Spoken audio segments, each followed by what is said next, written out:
সবচেয়ে লজ্জার, সবচেয়ে কষ্টের মুহূর্ত কোনটা জানেন?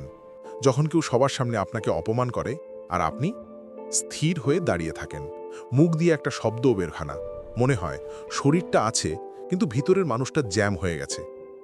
এটা শুধু আপনার সমস্যা নয়, পৃথিবীর প্রায় প্রতিটি মানুষ জীবনের কোনো না কোনো পর্যায়ে এই ফ্রিজ মুহূর্তের শিকার হয়। সেই অসহ্য নীরবতা, গ্রুপে আড্ডার মাঝে কেউ হঠাৎ আপনাকে নিয়ে ব্যঙ্গ করলো, কিংবা ক্লাসে বা অফিসে কেউ টার্গেট করে কটু কথা শোনালো।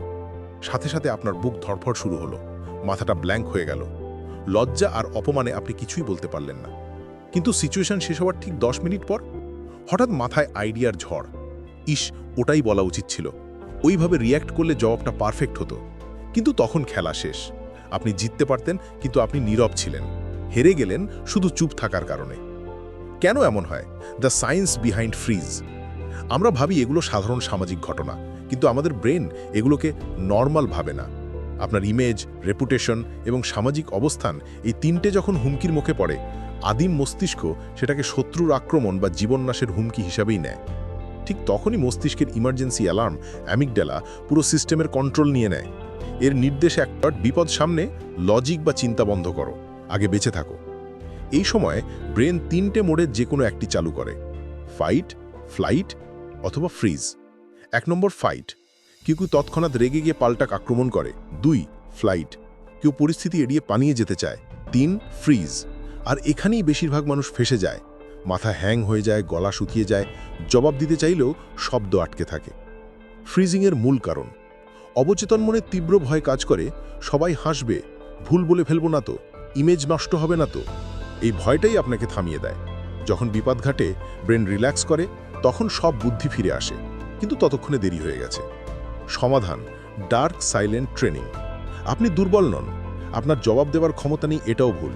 শুধুই নির্দিষ্ট মুহূর্তে আপনার ব্রেন প্যানিক মোডে চলে যায়।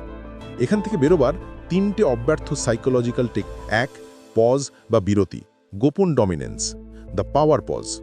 90% মানুষ অপমানের সাথে সাথে রিয়্যাক্ট করতে চায়, এটাই সবচেয়ে বড় ভুল।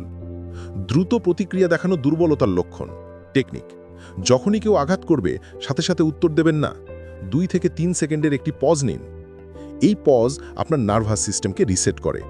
আপনি ফ্রিজ হন না, বরং পরিস্থিতির নিয়ন্ত্রণ নিয়ে নেন। সাইকোলজি বলে স্লো রেসপন্স ইকুয়ালস ডমিন্যান্স। যে একটু থেমে ঠান্ডা চোখে তাকিয়ে উত্তর দেয়, সে ভয়ের মধ্যে নেই, সে সম্পূর্ণ নিয়ন্ত্রণে আছে। 2 internal training, brain rehearsal, cognitive distancing. আপনি প্যানিক করেন কারণ আপনার ব্রেন ওই পরিস্থিতির জন্য প্রস্তুত ছিল না।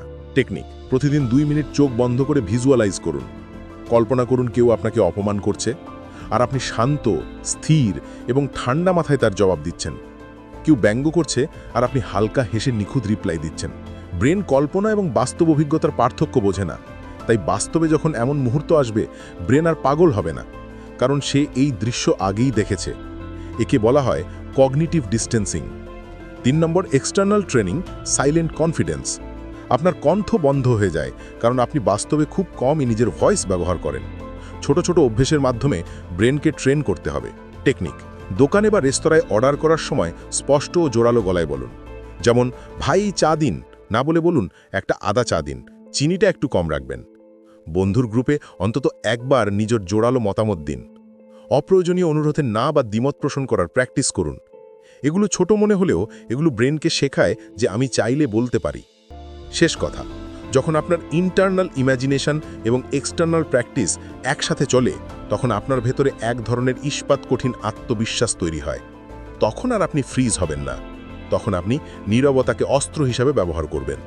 আপনার রিয়াকশন মরে যাবে, জন্ম নেবে সুচিন্তিত রেসপন্স। আজ থেকেই শুরু করুন এই সাইলেন্ট ট্রেনিং। পরের বার আর শব্দ আটকাবে না।